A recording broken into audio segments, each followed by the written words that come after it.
If I could bring a light to shine upon the dark and disobey.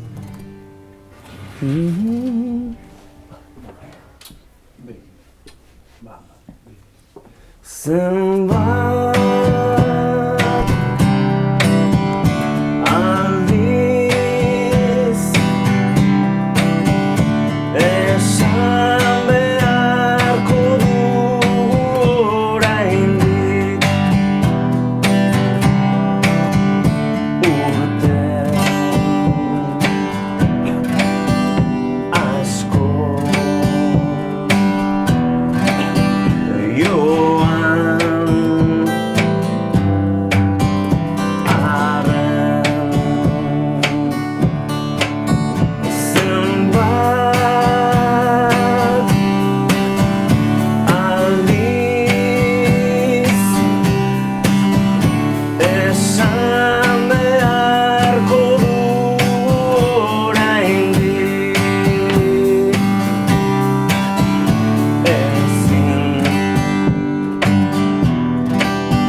I want you to stay just a little bit longer.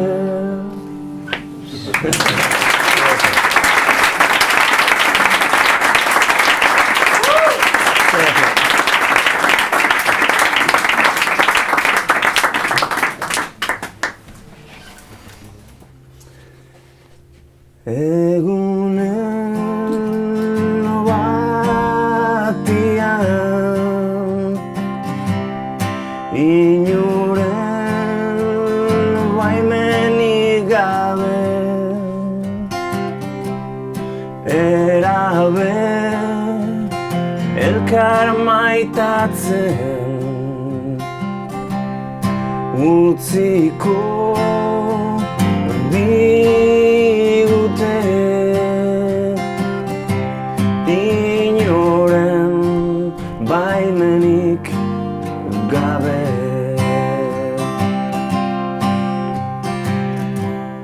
Egunen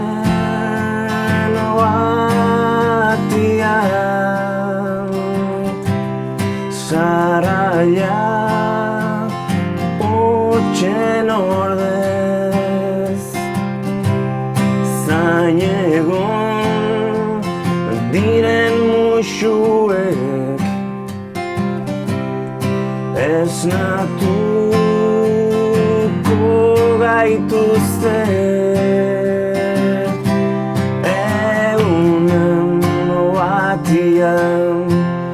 gauaren iluntasunak ez ditu lau ertz izango. Dargazki betian dantzatuko dugu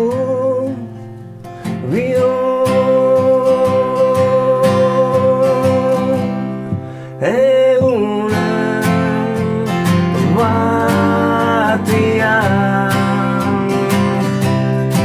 ametsak bezalaxe gure eskuak ere izango dira libre egunen batian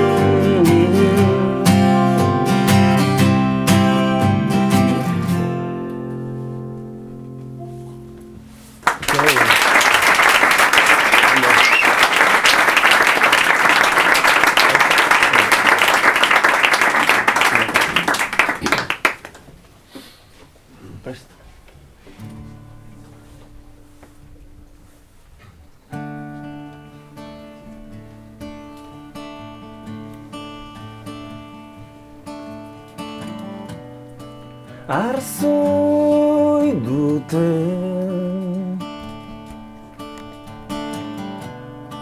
Arzoi dute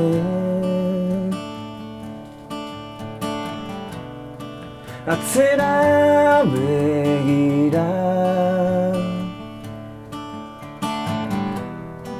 Jarritzen dut kantatzen Arzoi dute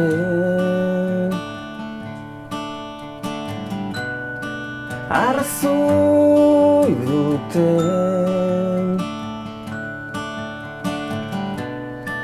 Akaso ala da Pasatzena pasatzen Baina sustraiak dauzkat Sustraiak zainen ordez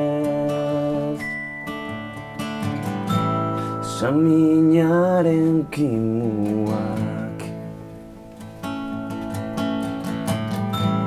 Loratu zaizkit barruan Beste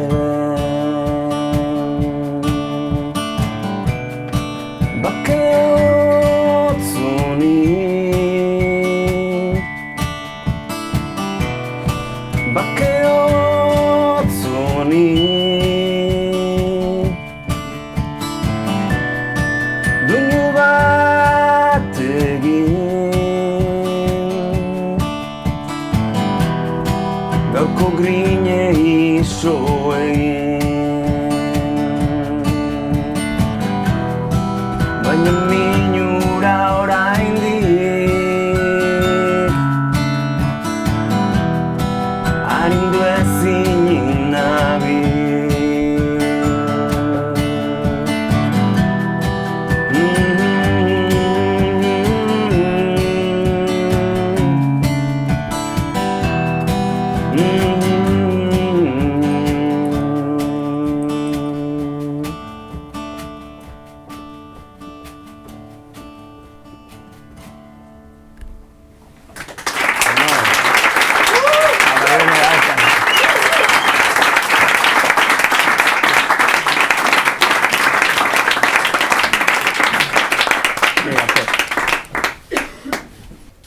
Gerra baino lehen.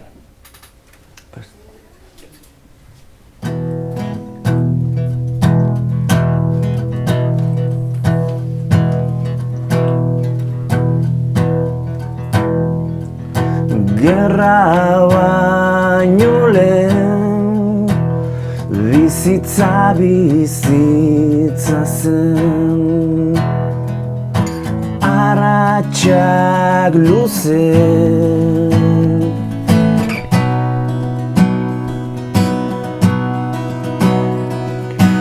Bizikleta bat Txalupa bat errekan Arratxak luze ziren Gerra baino lehen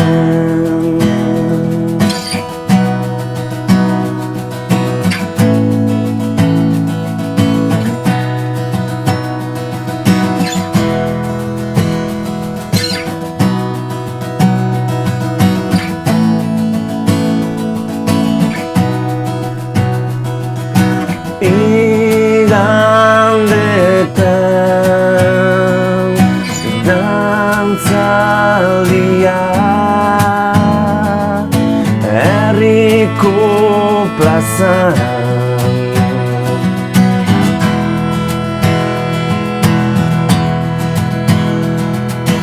Neska mutien begiradetan Gerrarik etzen Gerra baino lehen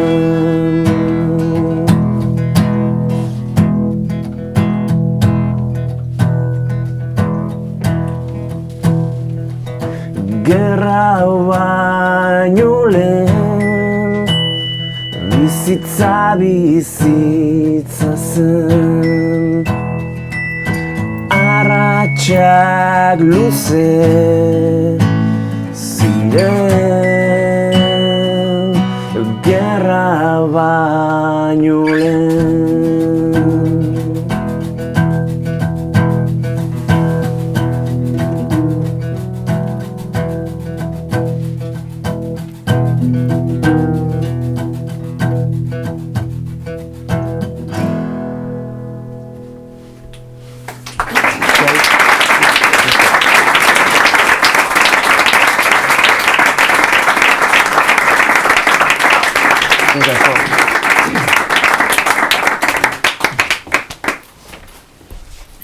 Bai, bueno,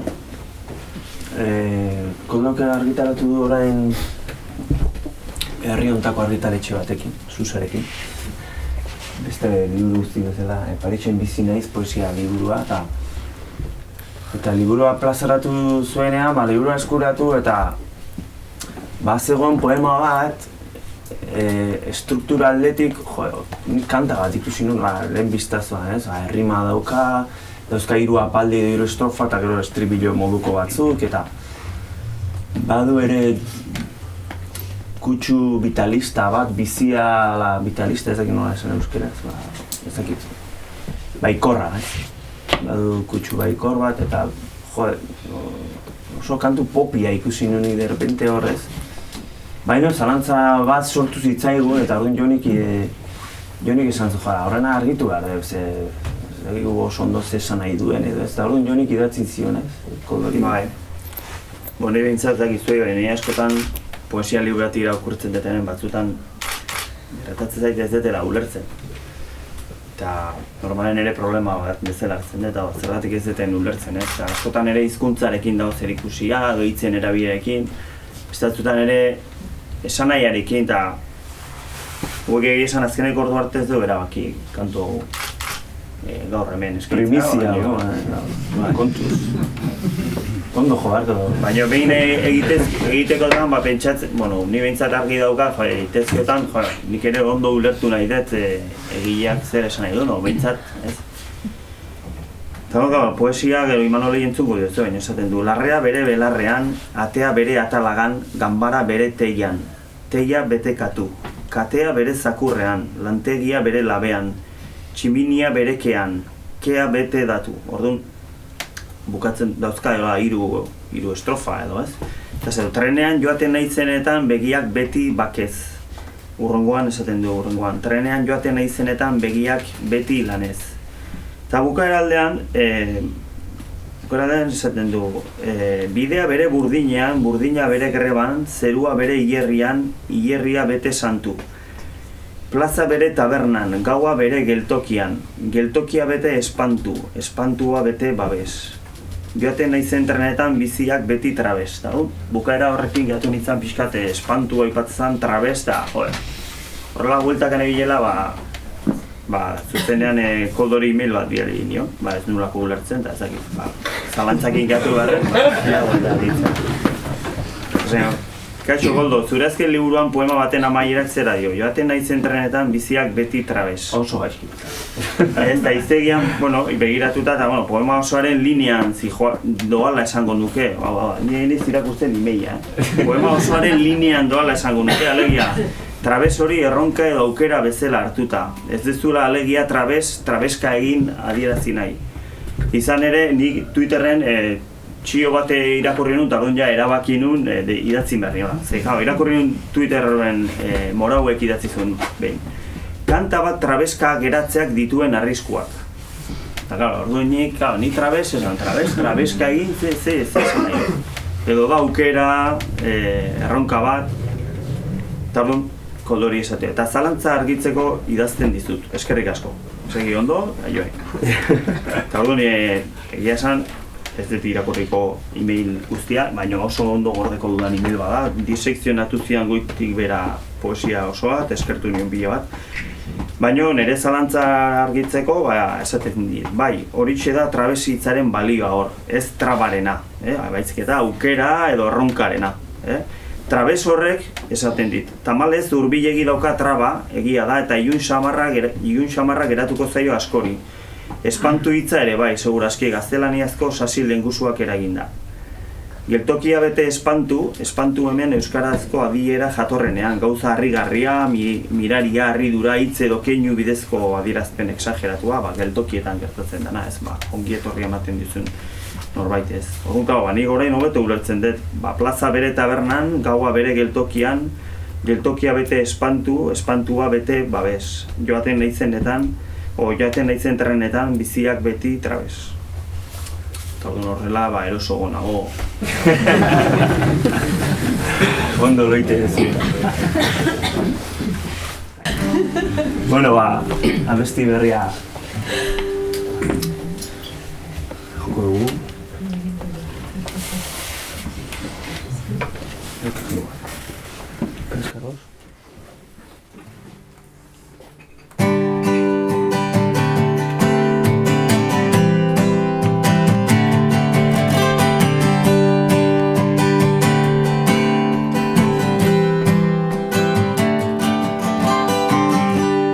Larrea bere larrea, atea bere atalagan, ganbara bete teilan, teila bete katu. Katea bere zakurrean, lantegia bere labean, tximinia bere kean, kea bete datu.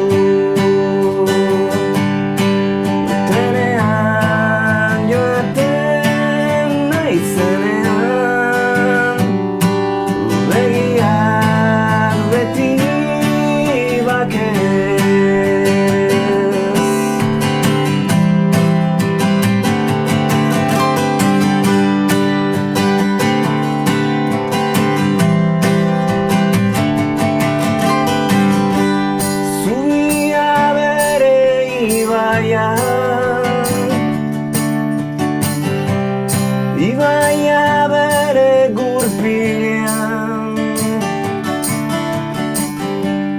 Eliza bere kanpaian,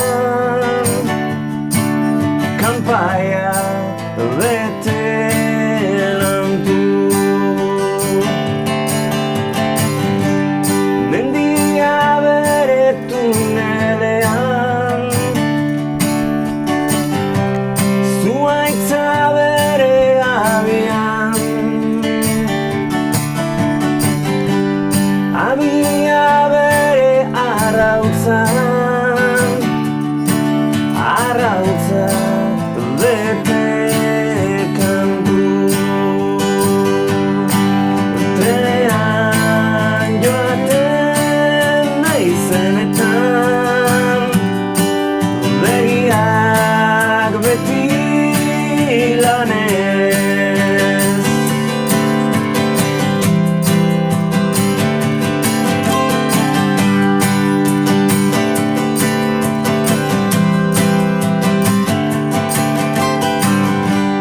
Bidea bere burdinean,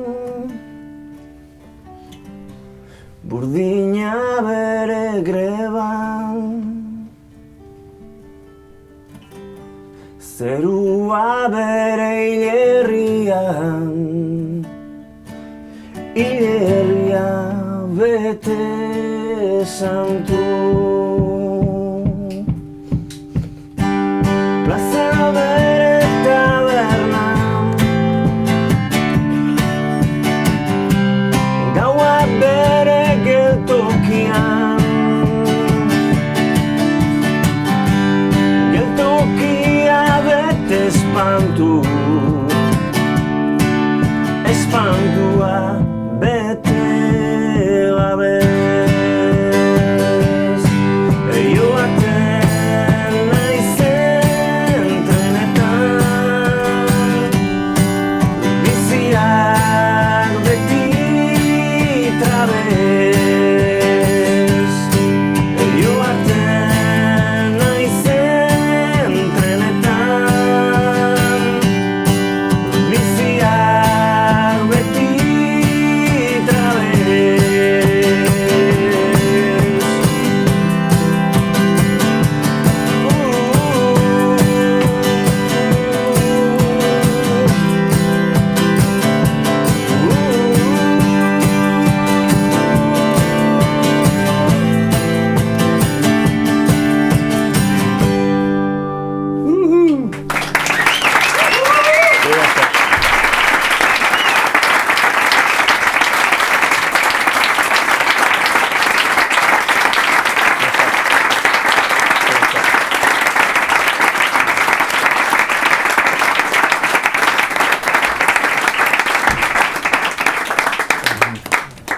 Bueno, hemen bukatuko dugu, eskerrik asko hirurogei etortzeagatik.